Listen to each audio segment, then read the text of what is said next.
Bismillahirrahmanirrahim. Assalamu alaikum wa rahmatullahi ta'ala wa barakatuh. Students in the Faculty of Business and Economics, especially accounting and finance in the current semester 6. Welcome again to this lecture of project planning and management.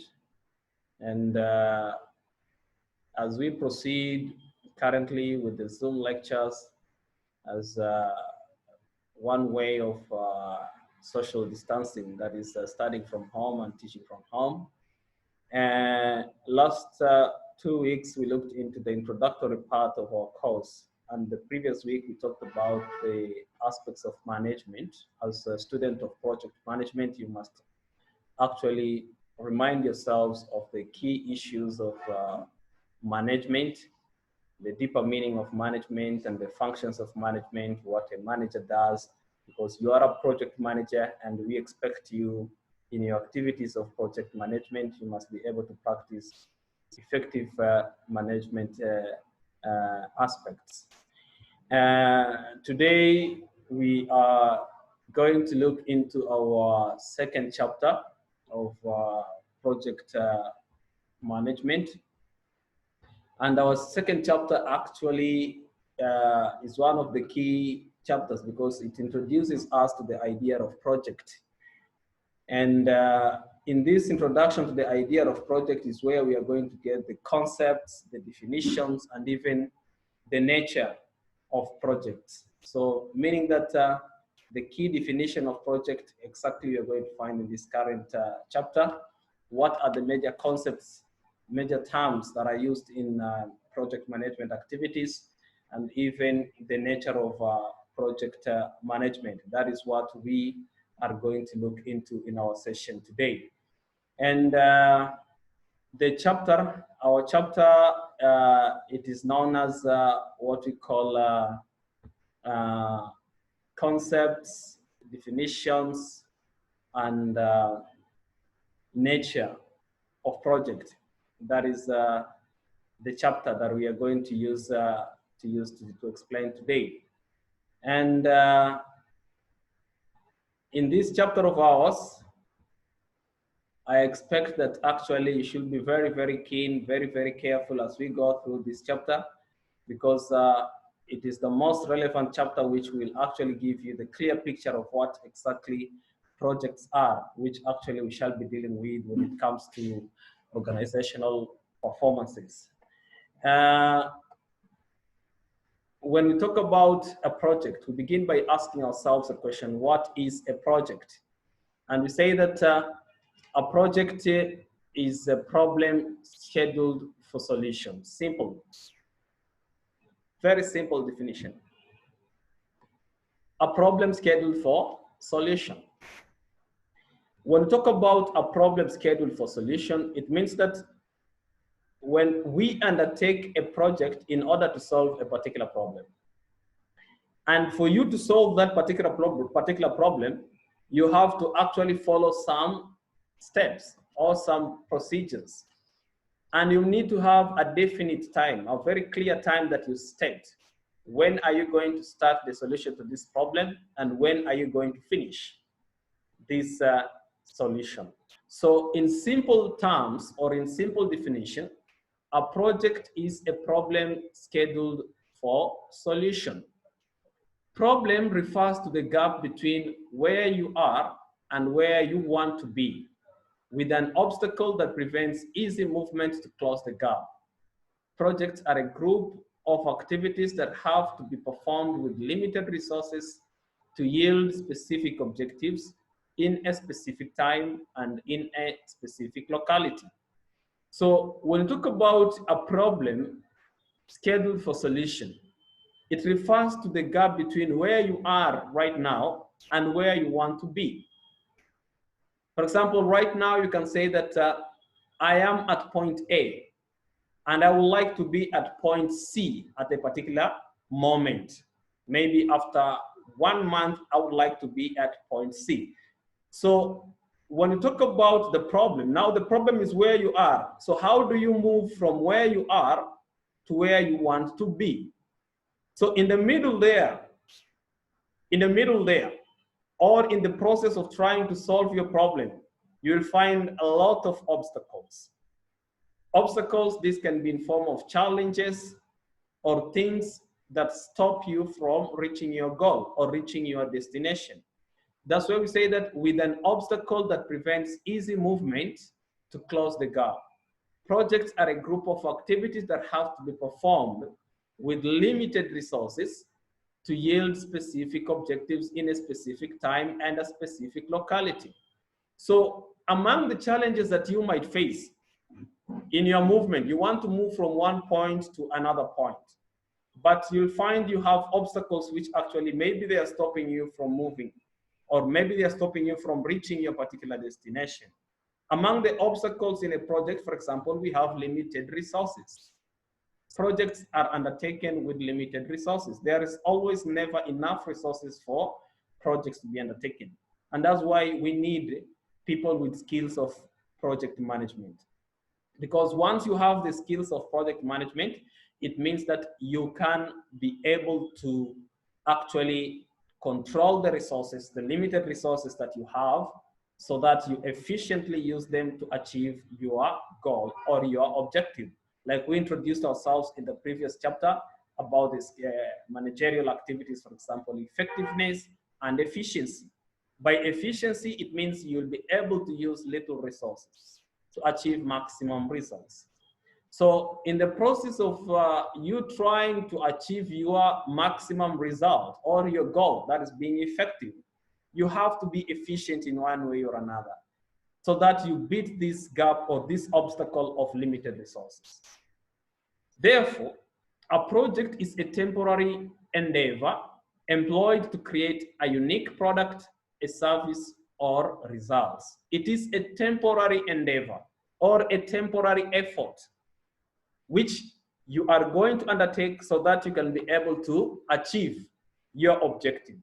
Why do we call it a temporary endeavor? Because projects have what we call a beginning and an end. That is in fact one of the characteristics of a project. There must be some point where you begin your project activities, and there must be a point where you will end or you will finish your project activity. So a project is usually what we call a temporary activity because it has a beginning and it has a specific time. And that's why we say here, everything that you do, it has to be performed with limited resources to yield specific objectives in a specific time. There is the time factor in a project, which a project manager must be able to consider at all times. So, and at the end of a project, you must be able to have either a unique product, a unique service, or a result. So this temporary effort you are going to employ so that you can be able to create a unique product, something unique that maybe your organization did not have before. Something, a unique, either in form of a product that is a tangible good, or a service, or a particular result. So meaning that the outcome, the end result of any project activity is either a unique product or a service or a result. These three things are the end result of any project. The project, whatever project you're going to do, whether it is a construction project, whether it is a training project, whether it is a software development project, yani by the end of your project activity, there must be something that which you will be able to create. And that is a unique product, a unique service, or a unique result. So projects are an investment on which resources are used to create assets that will produce benefits over an expanded period of time. Whatever you are going to do in a project, it's like an investment. You put your resources so that you can be able to do something, then achieve a particular result or create a particular product or service. It is a unique process consisting of a set of coordinated and controlled activities with start and finish dates.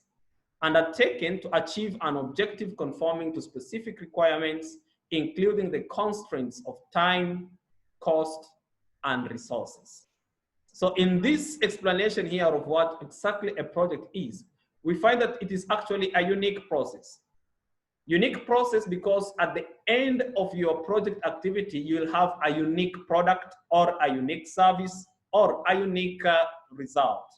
So this unique process, it is going to be performed through a set of coordinated and controlled activities. These coordinated and controlled activities call for the skills of management. And that's why our chapter 1, we introduced ourselves to the bigger idea of management, so that you as a student of management, you must be able to actually know how are you going to coordinate activities of your project? How are you going to control activities of your project? So you as a project manager, you must also be aware that a project has a start and a finish dates, like I've stated earlier. Time is one of the constraints of project management. Why? Because projects have limited resources, whether it is the human resources, whether it is the financial resources, whether it is the time resource, whether it is whatever kind of resource.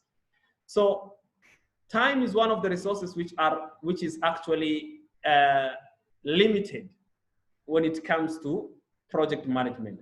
And why is it limited? Because we have a specific time and specific time to start and finish the project.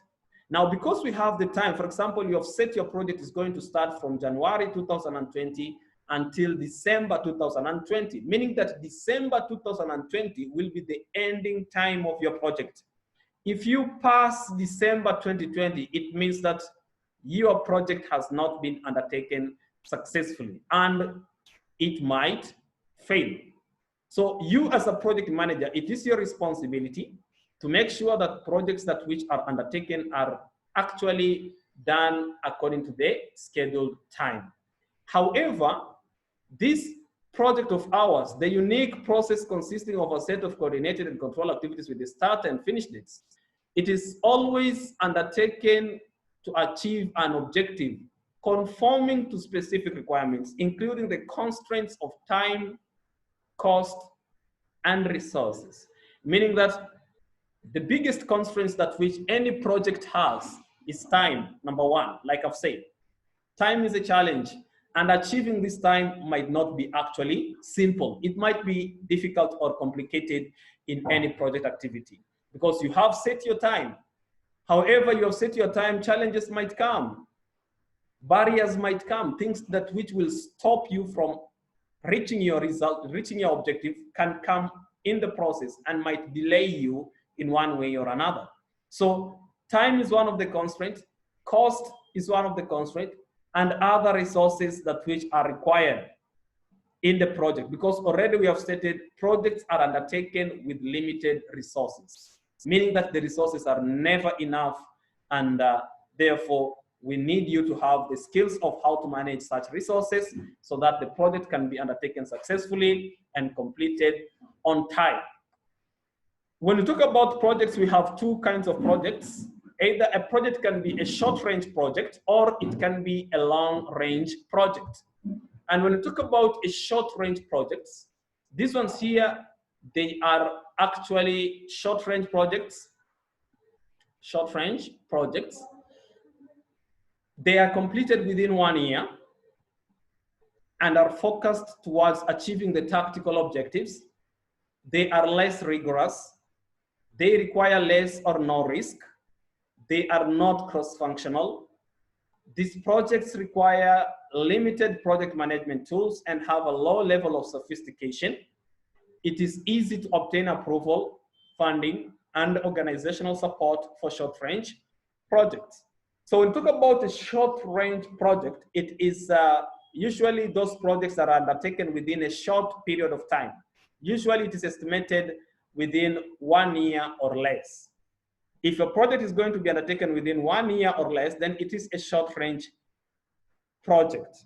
And usually they are not very much difficult. They are very easy projects. and they require less or no risk. The level of risks in this kind of projects is actually very, very less, or sometimes even there might be no any risk. This kind of short-range projects, also we are saying that they are not cross-functional, meaning that they don't cut across different departments in an organization. In an organization, you can have several departments, whether it is the human resource department, the finance department, the sales and marketing department, production and operations department, whatever the kind of department you can mention. So this short range is maybe a type of a project which can be undertaken only under one particular department. You don't need to, it doesn't need to cut across different departments so that you involve all the departments in your organization or whatever. For example, the department of HR alone can have its own project and focusing only the area of HR, not other areas within the organization. So as a result of this, you find this kind of a project actually will be for a short period of time. It cannot take a long period of time. It does not require too much planning, and therefore it actually can have less or no risk. So short range project is one of the types of projects that which we have. Another one we have is the long range projects, the kind of projects. Long range, just from the term long, meaning that these projects involve a higher risk, and a proper feasibility analysis is essential before starting such projects. They are most often cross-functional. Their major impact is over a long period of time on internal as well as external organization. Large numbers of resources are required to undertake long-range projects, and they require breakthrough initiatives from the members. So another kind of a project we are talking about is a long-range project. Just from the word long, a long-range project is that kind of a project which actually, usually it takes a long period of time. From this example here, we can mention more than 1 year and beyond. So they are always, they always involve higher risk, because anything that takes long time, definitely the level of risk must be high. Now, because this long-range project takes a lot of time to be completed, therefore, the level of risks involved is most likely to be very, very high. And it needs a proper feasibility analysis. A feasibility analysis or a feasibility study, it is a kind of study that is conducted before a project is initiated. Yeah, and before you start any project, you first need to, it's like an assessment to assess whether your project is going to be successful or not, to assess whether your project can be conducted or not. You just don't rush into it, because it might cause a lot of problems or a lot of losses to the company or to the organization as a whole. So it needs a proper feasibility analysis, whether it is market feasibility, whether it is human resource feasibility, whether it is technical feasibility, whether it is financial feasibility, market feasibility, economy feasibility, and many others. So you must undertake a proper feasibility analysis before you start a long-range project. And also they are most often cross-functional, meaning that it can involve all the departments in an organization. This is different from short-range. Short-range, sometimes it doesn't need to be cross-functional. Like in long-range projects, they sometimes involve different departments of the organization. And these kind of projects, long range, they require a large number of resources to undertake them. And they require breakthrough initiatives from the members. Serious members are needed for such kind of a project. Members who are initiative in nature. Members who can think, how can they initiate something new for the benefit of that particular project? So the second kind of a project we have is a long range. A long range, it means it's a project which takes a long period of time. It involves higher risks and requires a proper feasibility analysis before you start it. And always they are cross-functional. So why are projects initiated? In an organization, you see, projects are always initiated for some reason. You just don't wake up one morning and say that I'm going to start a project about, let's say, staff development in my organization, or I'm going to start a project about, let's say, borehole and toilet construction in my community without first of all analyzing and assessing the reason why you're going to do that particular project. So projects are initiated in the following scenarios. When starting a new business, number one, you can either start a project because it is a new business at which you're going to start. So that new business of yours, it is like a project.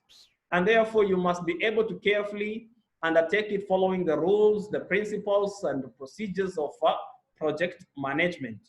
Or we initiate projects in order to develop or modify a product or service. Maybe your company has been operating for quite a number of years, and maybe you need to develop a new product or a new service, or you need to make some changes to modify your current product or services. Then you need to undertake a project. I will give a very good example of our local here. Take an example of Telesom company.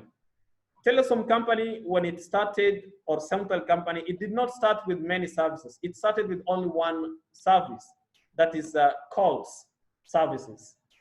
After a particular period of time, they felt that actually there is need of adding more services to our company. They added, for example, the internet services. So by the time they were adding internet services to their company services, they did it actually in form of projects.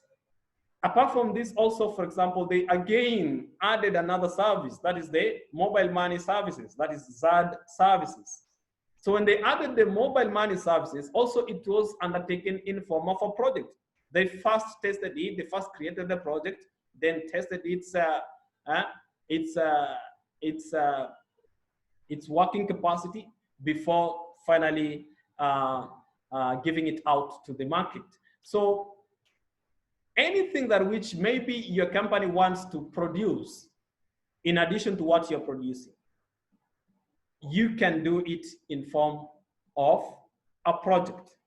Also, another reason why projects are undertaken is for relocating or closing a facility. You want to relocate your facility, maybe your business is located in Hargeisa, you want to move it from Hargeisa to Buro. At that particular moment of relocating or closing a facility, it is undertaken in form of a project. Also, projects are undertaken for regulatory mandate. By regulatory mandate here, it comes from the government directives. Sometimes the government can give orders to organization to do particular activities. So if the government orders your company or your business to do something, you have to do it. So by the time you start doing it, you are doing it in form of a project. You'll set the time we'll start doing that activity until the time when you are going to complete that particular activity. So sometimes the government can actually give orders to the people or to the companies or to the businesses to actually go ahead and do something, and it can be done in form of what? In form of a project. Another reason why people initiate projects is for some community issues. Humanitarian organizations, NGOs, for example, they have many projects which are going on in communities to help the needy communities, for example. So for some community purposes, maybe you want to construct a road for the purpose of helping ease movement of members in the community, or you want to construct a borehole so that members of a community can be able to get access to clean water, or you want to plant trees in a village, so that the society can have a good environment. You see, sometimes just for community issues, to help the community, an organization or a company can actually start a certain project. Another reason why we start project is in order to re-engineer the process so as to reduce complaints, reduce cycle time, and eliminate errors. So even in our companies, the processes of doing our things or producing our products, sometimes need some changes. Maybe your clients or your customers are complaining about your product. You're producing maybe a mobile phone, and your customers are complaining that your mobile phone actually is not, the speakers of the mobile phone are not working well, or the internet is not working well on the on the mobile phone. So as a result of that, in order to reduce the complaint of the customers, you can actually undertake uh, a re-engineering process, yeah, of checking through that mobile phone of yours, so that you make sure that it actually satisfies the customers. So sometimes we do projects if we want to reduce complaints from our customers, or we want to reduce our cycle time. Maybe you have been producing 100 cartons of water every week, but now you see that maybe the market level, actually, you cannot be able to sell 100 cartons of water every week to the market. So maybe you have to re-engineer your processes so that you reduce the cycle time.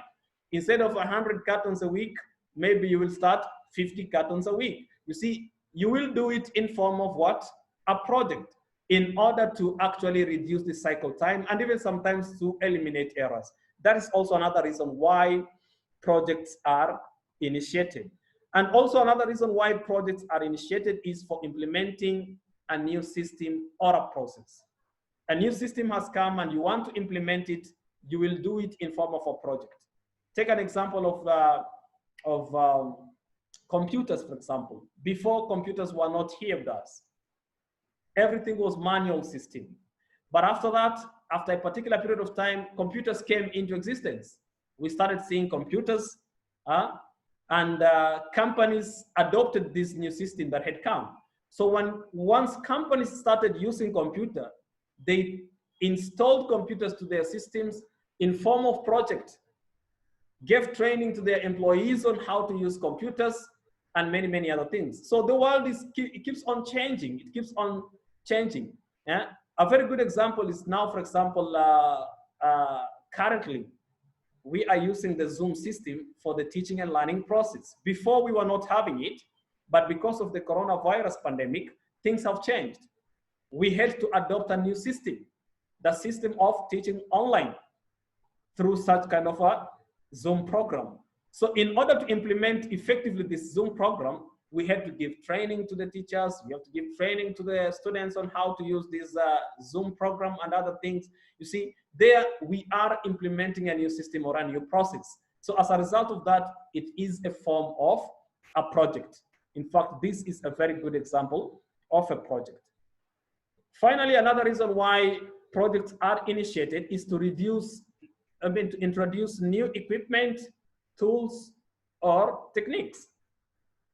An organization has adopted new techniques or new equipment from somewhere, and you need to incorporate this new equipment into your system. Then you have to do it in form of projects. So if you try to look into all these reasons why projects are initiated, you will find that actually the statement which I gave you at the beginning of this course, that organizations today in the world, they are focusing most of their activities in form of projects. And as a result of that, they need employees who are actually good at project management. They need employees with skills, with knowledge, ideas of how to conduct projects in their organizations. And that's why when you look into all these aspects here, they happen to many organizations every now and then. And therefore, whatever they have to do for either of these reasons, you find that they have to do them in form of projects. So those are the reasons why projects are initiated. Let us try to look into the characteristics of projects. Characteristics. This will help us to get a clear picture of the nature of projects. We say that number one, projects are temporary with a definite beginning and a definite end. Yes, they are temporary. You see, a temporary thing is something that is not long lasting. This is the opposite of permanent. A temporary thing, it means that it is something which has a beginning and has an end. There must be a point where you will begin and a point where you will end this activity. So projects are temporary and they have a beginning and an end. Whether it is going to take 1 month, whether it is going to take 1 year, whether it is going to take 5 years, whether it is going to take 10 years or 20 years, there is a particular time that you have stated in your planning phase that my project will start from this time and it will end at this particular time. So they are temporary with a definite beginning and a definite end, a very clear beginning and a very clear end. Also, they have temporary opportunities and temporary teams. Because it is a temporary activity, therefore, it means that the people doing these activities also, or the team that is doing this activity is also a temporary team. Project team is temporary. Once the project has been completed, it automatically means that it has to come to an end. It cannot proceed or it cannot continue. So projects have temporary teams and temporary opportunities since it has a definite beginning and a definite end. Once it ends, the team also ends. It has to be disbanded. The third characteristic of projects, we say that projects are terminated when the objectives are achieved, or conversely, if the objectives cannot be met. So once you achieve your objective, you don't need to continue. Your project is to plant trees, plant 100 trees in a particular village. Once you complete 100 trees, according to your time, what else do you wait for? Nothing. Meaning that your project is completed. So therefore, terminated. It has to be ended. Once you achieve the objective that you are working on, automatically you close the project. Or, and conversely, if the objectives cannot be met, sometimes you find projects fail. Some projects are not successful. You find that you have stated your project, for example, I'm going to plant trees, 100 trees in October village, for example. In a period of 1 year, in the month of, from January 2020 to December 2020, I'm going to plant trees in October village, 100 trees in October village. So when the year 2020 ends and you have not even planted even 1 tree, it means that your objectives cannot be met. You have not done anything. Therefore, it means that you have to close that project, terminate it, think about something else to do. So projects are terminated. Once you achieve your objective, you terminate it. Or if you cannot achieve the objective of your project, you have to also terminate it. Another important characteristic of project, we say that they involve multiple resources, that is both human and non-human, and require close coordination of these resources. You see, projects are run with their own specific project resources, whether it is the human resources, the financial resources, the materials, and many other resources. Both human and non-human resources are used in a project. And these resources, they require close coordination, because if you don't coordinate the resources very well of your project, automatically it will fail and you will not be successful. So projects, they involve multiple resources, and these resources require close coordination. Another important characteristic is that they are composed of interdependent activities. One activity depends on the other. As we look into the phases of a project, you find that right from your initiation phase, the activities that will follow the planning phase depends on the initiation phase. After that, the implementation phase depends on the planning that you have put in place. After that, the monitoring and evaluation phase, and finally the closure phase. You see, all these phases of a project, they are actually interdependent. All the activities. You have to complete one activity so that you move to another activity. They are connected. Another important or final characteristics is that at the end of a project, either a unique product, a service, or a result is created. By the time you complete your project, you need to have something you have achieved. At the end, you'll either have a product, a unique product. This is something tangible, something that can be seen, can be touched, can be felt, or a service. At the end of your project, you must be able to have a unique service that which you have actually produced, or even a result can be seen. So at the end of a project, there is an outcome, and the outcome or the output of a particular project can be either a product, can be a service, or can be a result. So it is important for you to actually understand the characteristics of projects and clearly know. Once you know the characteristics of project, it's also important, which will help you once you are planning for your projects. During the planning phase,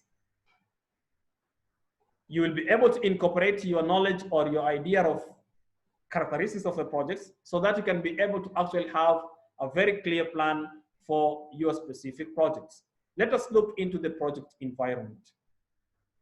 We say that all projects are planned and implemented in a social, economic, environmental, political, and international context.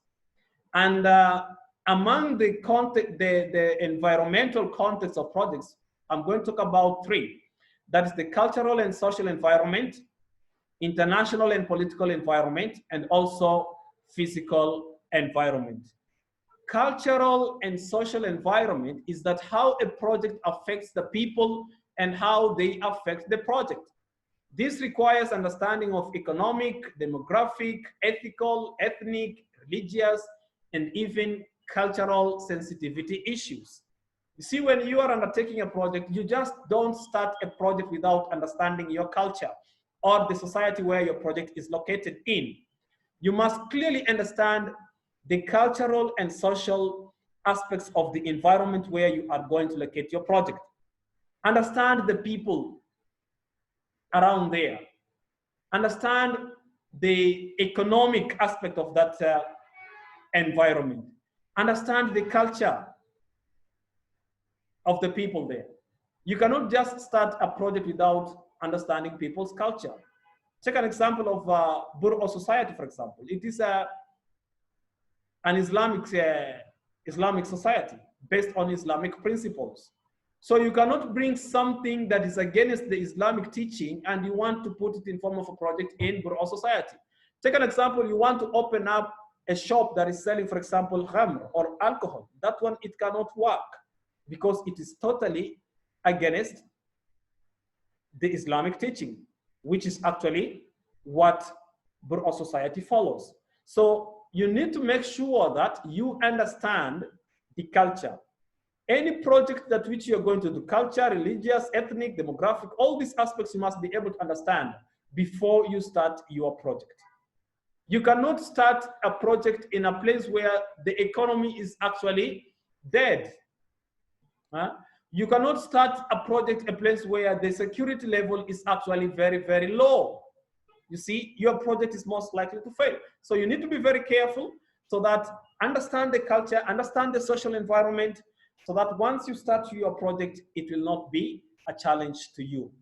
Another important environment is the international and political environment. This one here refers to the knowledge of international, national, regional, or local laws and customs, time zone differences, teleconferencing facilities, level of use of technology, national holidays, travel means, and even logistic requirements. All these are aspects of international and political environment. Understand the law. You want to start your project in Somaliland. You must understand, what does the Somaliland law say about the project you want to start? Does the Somaliland government allow you to start such kind of a project or not?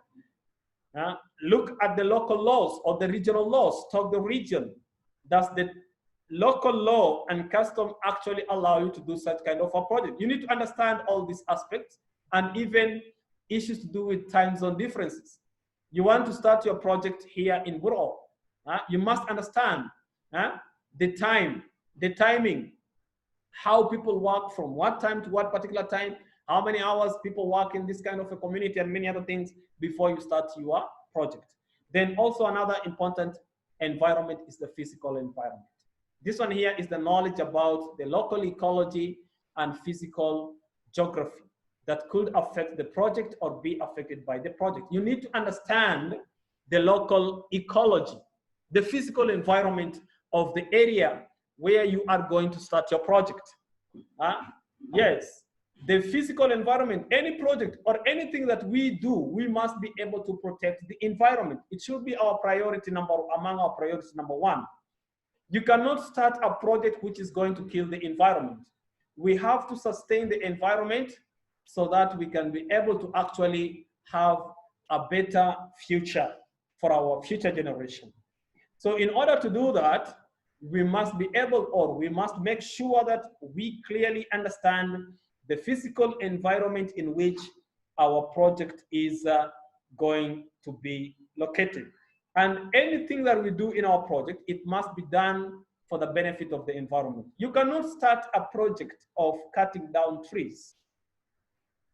When you start a project of cutting down trees, it means that you are going to kill the physical environment. And therefore, such kind of a project actually cannot work.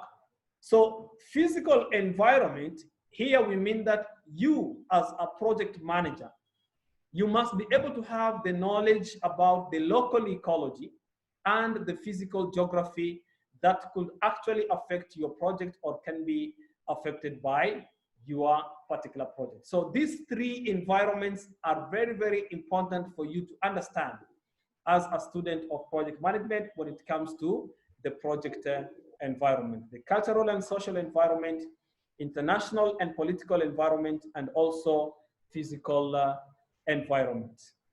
So apart from that, let us look into the project participants. Naima.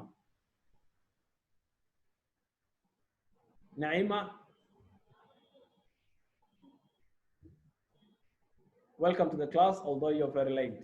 So we are looking into the project participants. A participant is a person who participates in a particular project. So in order for us to look into, understand the project participant, let us look into this diagram, which shows us the project environment. If you try to look into this project environment, in this diagram here, I have included the project, as you can see. In the middle here, we have the project. This project is undertaken in an organization. This circle represents the organization.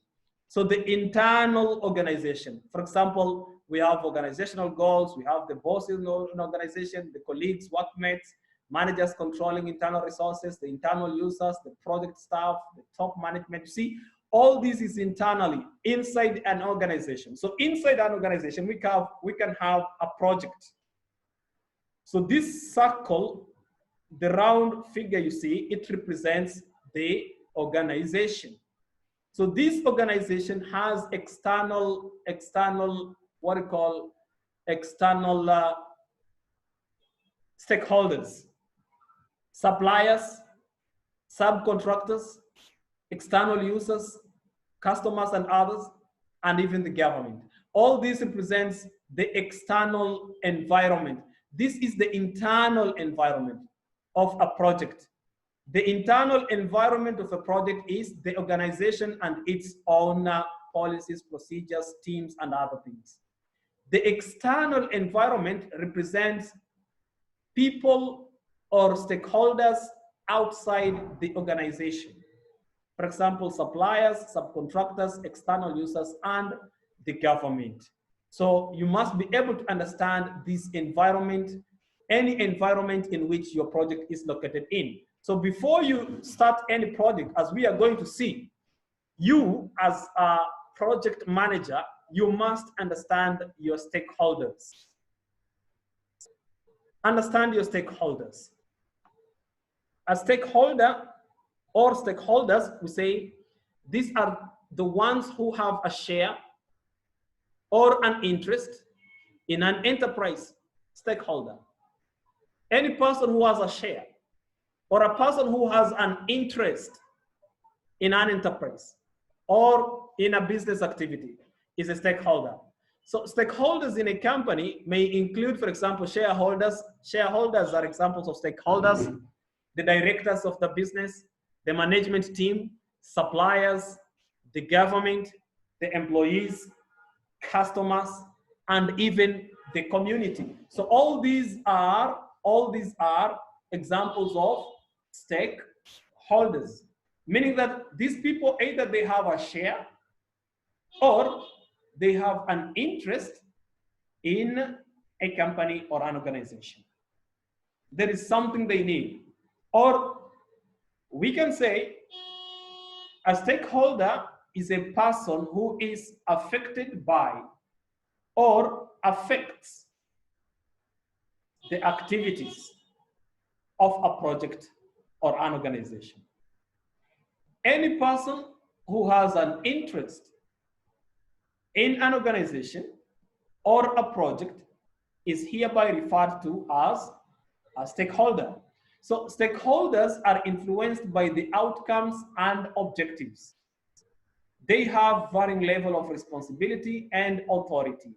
Therefore, they should not be ignored. You as a project manager, you should try to manage and fulfill the expectations of the stakeholders. A stakeholder is the most important person in any project, because whatever you do, this person, the stakeholder, will affect your project. And your project will also affect him. Meaning that your project will not become successful without cooperation and coordination of the stakeholders. You must understand them very well and bring them into your team, into your project. Let them work together with you in your project until the project is completed. So a stakeholder is any person who is actually going to be influenced by the outcomes and objectives of your particular project. So you as a project manager, you should not ignore them. Don't ignore your stakeholders. You should try and manage or fulfill the expectations of the stakeholders. Whatever they need, you should meet it. Your customers, for example. If your customers, they need quality services or quality products, and that should be your objective number one, to satisfy your clients or your customers. So you must be able to make sure that you give them quality products or services. Once you give them quality products or services, it means that your project will go on smoothly. Your employees, also they are stakeholders. There is something they need. Give them what they need. Suppliers, there is your stakeholders. There is something they need. Make sure they get what they need. The government is your stakeholder. There is something also the government needs. Make sure the government gets what it needs. So you as a project manager, it is your responsibility. Make sure that all the stakeholders are happy with your project. Once they are happy, automatically things will move on smoothly. You will see success coming into your way.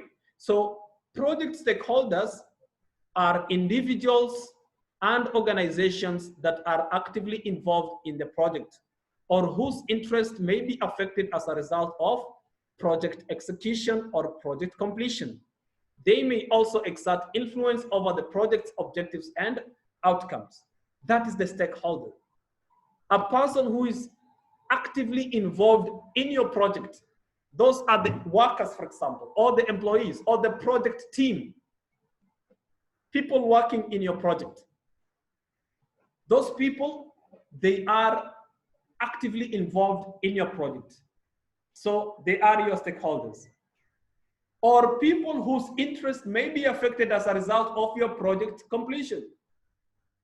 Customers, suppliers, the government, the community, all those, they give us a clear picture of project stakeholders. So these stakeholders may exert influence over the project's activities and outcomes. So the project management team must identify the stakeholders, determine their requirements and expectations, and to the extent possible, manage their influence in relation to the requirements to ensure a successful project. You want your project to become successful, the first thing you must do, identify your stakeholders. In fact, in the planning phase, during the planning stage of a project, as we shall see in the next chapters, when you are planning your project, among the first thing you must identify who are your stakeholders. The people that actually are going to affect your project in one way or another, or the people that are going to benefit from the completion of your project. Identify them. Once you identify them, then try to determine their requirements and expectations. What do they expect from you? What do they need from the project? List them down. Everything the stakeholders need, you have to list them one by one. And then to the extent possible, you as a project manager and your team, you must make sure that you manage the influence of the stakeholders so that they influence your project positively. You know, sometimes a stakeholder can influence your project in a negative way. If a stakeholder is not happy with your project, he or she can influence your project in a negative way. And this can affect your project, meaning that you will not complete it in time and you will fail. So you must make sure you manage their influence in relation to the requirements so that your project becomes successful. So a project manager, one important thing that should always put in his or her mind is the stakeholders. These stakeholders, like we have said, may have either a positive or a negative influence on a project. They can either influence your project positively or negatively. So because of their positive and negative influence, we can categorize them. We can say we have two kinds of stakeholders, positive stakeholder and negative stakeholder. So a positive stakeholder, we are saying these are those who would normally benefit from a successful outcome from the project. That is a positive stakeholder, the one who will benefit from the project. You are undertaking a project of planting trees in Hodan Kailo village. The beneficiaries of this project are the people who will use that tree, either for shading purposes, and also the tree will act as a way of protecting the environment, so everyone in the environment, in the community will benefit from your tree. So any person who will benefit from a successful outcome of your project is a positive stakeholder. Then we have a negative stakeholder. While negative stakeholders are those who see negative outcomes from the project success. Yes, in a project, we also have some people who see your project as negative, something which will either affect them. For example, you are planning to start a small business somewhere. The business you are planning to start is the same business as another person who is doing the same business near your business. So the other person will be a negative stakeholder because we'll be seeing the negative effects of your business, meaning that you are starting your new business there and it is going to increase competition and therefore you will affect his customers. So this kind of a person will be looking at your project as a negative thing because it will affect his activities negatively. So any negative stakeholder is any person who actually sees your project activity from the negative outcomes. Once your project becomes successful, it will affect the other person negatively. So any project that we do, either it can affect people positively or negatively. And that's why we will have people who support our project and people who are against our project. Yes. The people who will support your project is the person who will see the benefit of that project. The person who will benefit at the end of the project. And the people who will be against or who will not support your project are those people who will be seeing the negative effects of that particular project. So we can categorize those stakeholders also into two: positive stakeholder and negative stakeholders. Among the key stakeholders in any project, they include, for example, a project manager is an example of a key stakeholder, customers, end users, the performing organization itself, the project management team, the project team members, sponsors, influencers. All these are among the key stakeholders. The project manager is the head of a project. Any project must have a project manager. So the head of that particular project is a key stakeholder. Customers or end users, the people who will use your project at the end, also they are key stakeholders. The organization itself is a key stakeholder. Maybe the Habshil company or Telesom company is doing a particular project. So that performing organization itself is a key stakeholder. Then your project management team, the project team itself is a key stakeholder. The team members, the sponsors, influencers, including the government, are also key stakeholders. Just to illustrate relevant key stakeholders, for example, in this project here, you can see among the stakeholders, the owners and sponsors, we have the customers, we have the regulators. This can be the government. We also have the employees, we have the society itself, and even the suppliers. All these are stakeholders, meaning that all these individuals or entities can affect your project in one way or another. That's why we call them stakeholders. So you as a project manager, your responsibility is to make sure that you identify your project stakeholders and try as much as you can to make sure that you meet their what? Their needs. Satisfy them. Once you satisfy them, then automatically it means that you will be able to do your project activities well, and you will succeed in anything that which actually you will be doing. Then we have the sub projects. A sub project. You see, a project is a project in its own.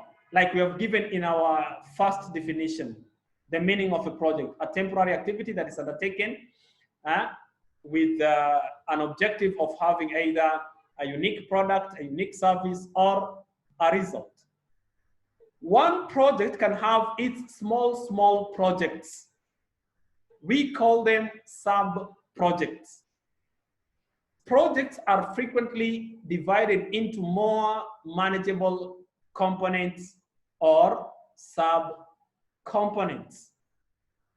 That's what we call a project. Individual sub-projects are also a project and are managed as such. They can be subcontracted or they can be outsourced. Inside one particular project, you can have other small projects to be undertaken. Those small projects are what we call sub-projects. And each small project is managed as a whole project. For example, your studies. Imika, you are studying a course of Bachelor of Arts in Accounting and Finance. According to the plan, this is an example of a project. It has a beginning and it has an end. There is a definite beginning time and a definite ending time. In a period of 3 years, you are required to complete your course, graduate, get your degree, and go to the field and work. So 3 years period, you see, it's a project of 3 years, your course. Like this course is divided into semesters, semester 1, semester 2, semester 3, semester 4, semester 5, until 3 years when you complete all the 9 semesters. So each semester, you can look at it as an example of a sub-project. You start semester 1 starts from this particular month to this month. A period of 4 months, you complete 1 semester. So that 1 semester, it is a form of a project itself. You have everything planned, you plan your courses, you plan your teachers, you plan your classes, you do your assignments, you do your tests, you do your quizzes, you do your final exam, you close that semester. That is 1 sub-project finished. Again, you handle another semester, semester 2. You again plan courses, you start again for a period of 4 months again. You complete, you finish, you put it aside. You see, it's inner. It is managed in form of sub-project. Your whole project, your whole course of Bachelor of Arts in Accounting or Finance, which is to be studied in a period of 3 years, it is broken down into smaller parts. We call them semesters. Semester 1, semester 2. Those semesters are example of sub-projects. And like we said, individual sub-projects are also a project, and they are managed just like a project. So what I would like to understand is that more especially long-range projects, they will always involve some sub-projects. So that once you complete those sub projects, you put them as a whole, it brings you to the whole project completed. And each sub project is completed as a what? As a project in its own. The triple constraints of project management, you see, like we have said earlier, you as a project manager, it is your responsibility to make sure you identify your project stakeholders. Try to determine their needs, their requirements, their interests. Then try and make sure that you manage and meet their requirements. Control their influence towards the project so that you can complete your project successfully. If you don't meet the requirements or the needs of the stakeholders, it is most likely they might be negative stakeholders. And if they are negative stakeholders, they will affect your project and it is most likely to fail. So meeting stakeholder needs and expectations involves balancing competing demands among cost, quality, scope, and time. Managing or balancing these aspects is the biggest challenge that a project manager faces. Cost, quality, scope, and time. That's why in our definition or in our explanation of the characteristics of a project, we talked about the constraints of time, the constraints of cost, you see? So that's why you study project management, so that you can know how will you manage the cost of your project? How will you make sure that your project is of quality that is needed? How are you going to maintain the scope of your project so that you don't go outside your scope? Those are the things which a project manager actually needs to focus on. Once you do that, it means that you will be meeting your stakeholders' expectations. Your customers, they need quality goods. or services. Your employees, they need to be paid their salaries on time. Your bosses, the organization, needs to make profit from your project. And also the project itself, it needs you to complete it on time. So how are you going to manage all these things? Therefore, it needs a balancing of these competing demands. As a project manager, you need to know how to balance the constraints of cost, quality, scope, and time. So therefore, you have to understand that quality, that is Q represents quality, is equals to a frequency of time, that is T, time, then C, that is the cost, and S, that is the scope. You must make sure that you manage your time well. Anything that you plan, for example, you need to plant 100 trees in Hodankailo village from January 2020 to December 2020. So you have to manage your time. Make sure that by the time it reaches December 2020, you have completed your project. Time. So in order to manage time, you have to make sure that your plan, you go according to your plan. As a project manager, during the planning phase, you plan when are you going to do what. When that time reaches, you must do what you have planned. If you do that, you'll be able to manage the constraint of time. The cost also. Why is cost a constraint? Because when we are starting a project, at the beginning of the project, you determine the cost, how much it will cost you to complete that project. The budget is well created.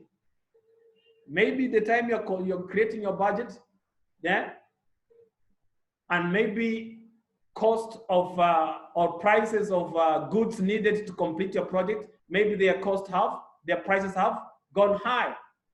And already you have submitted your project, your budget to your team or to your bosses. They have approved your budget. But in reality, maybe the cost is high.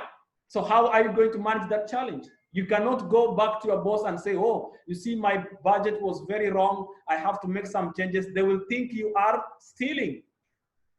So you have to manage with the little resources that you have and make sure that the time the cost that you have, the budget that you have put for your project, it has to be as it is.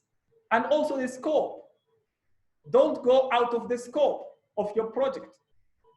If you go out of the scope of the project, it means that your budget will go high. And therefore, your time will increase.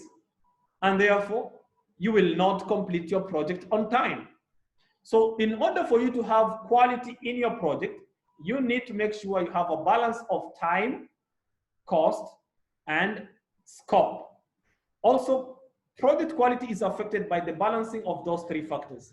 However, we want you to know that projects fail when estimates are faulty. You make wrong estimates, you fail. You make a wrong budget for your project, you will fail. You make a wrong timing for your budget, you will fail. You make a wrong scope of your budget, you will fail. You need to make a clear time, cost, and scope for your project. Time, talent, and resources are insufficient or incorrectly applied. Once you have insufficient time or insufficient talent, workers, the employees, people working on your project are not talented people. They will lag you behind, they will let you behind, and your project is most likely to fail.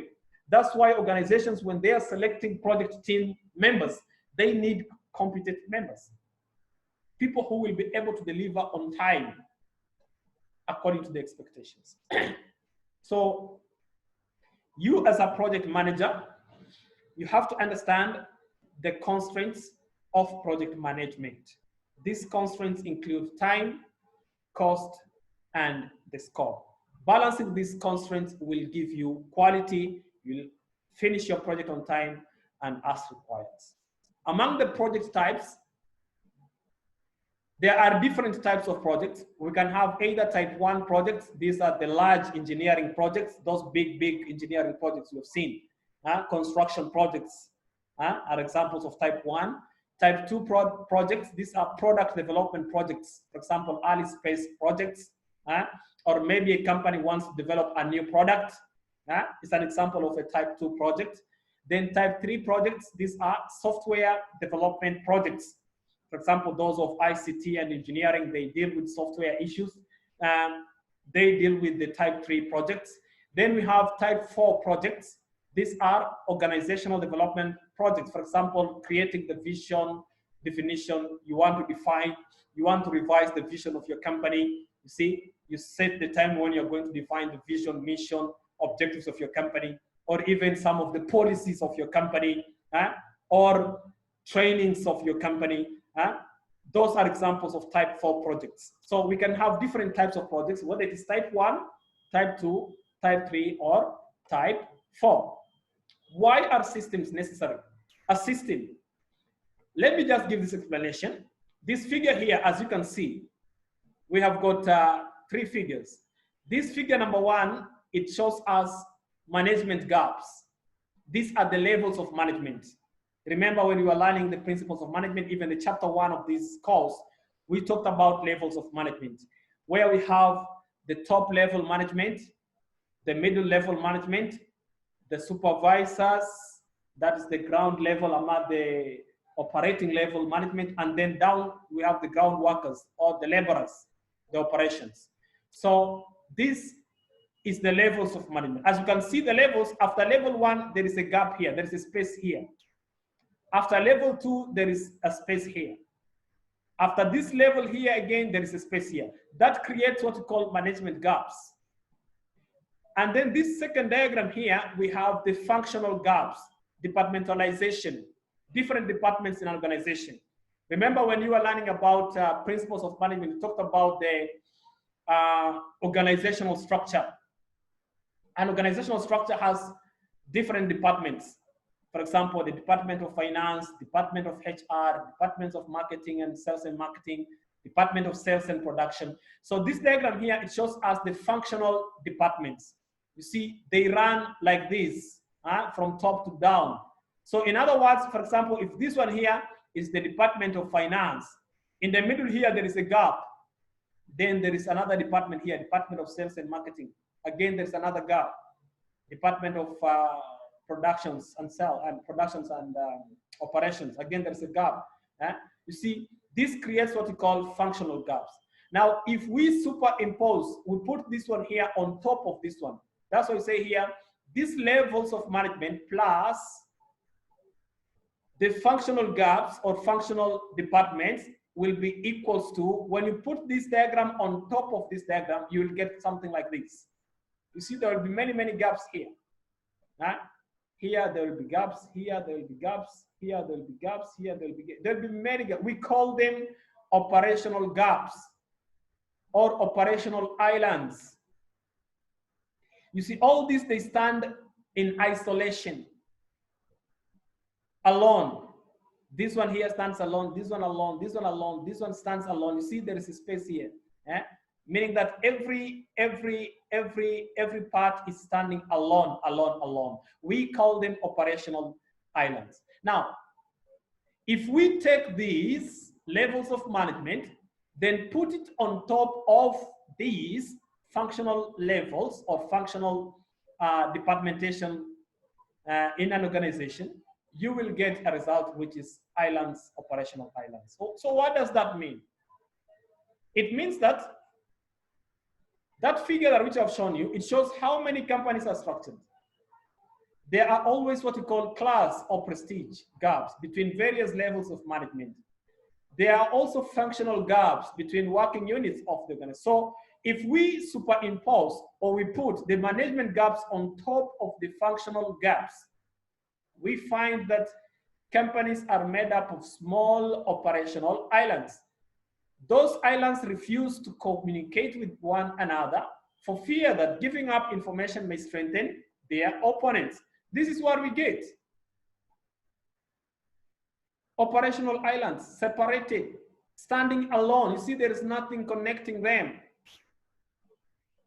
As a result of that, there will be fear. The people working in this area will fear to share information with people working in this area because there is nothing connecting them. Also, the people working in this area here will fear sharing information with people working in another area here because they're like islands working, standing alone. So what is your responsibility as a project manager?